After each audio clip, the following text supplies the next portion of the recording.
دفعه اول که نرم افزار تله‌یار رو اجرا می‌کنی، گام‌های استفاده از تله‌یار رو می‌بینی: ورود و ثبت نام، انتخاب دسته‌بندی، درخواست تماس تلفنی و اعتبار هدیه.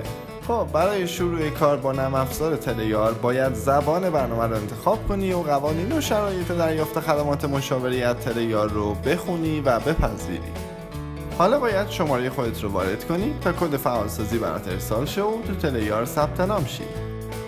اگه کد فعالسازی به دستت نرسید، کافیه چند لحظه صبر کنی تا تله‌یار باهات تماس بگیره و کد رو برات بخونه. کد فعالسازی شما 6 2 8 0.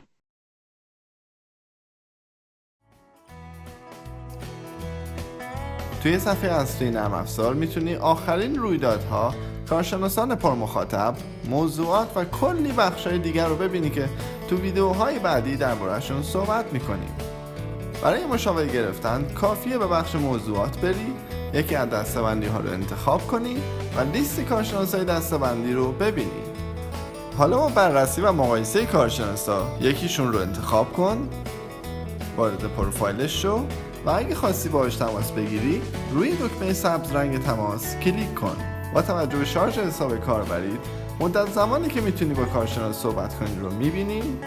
روی بله کلیک کن و منتظر تماس تله‌یار و برقراری ارتباط با کارشناس باش. به تله‌یار خوش آمدید. لطفاً برای ارتباط با کارشناس خود منتظر باشید.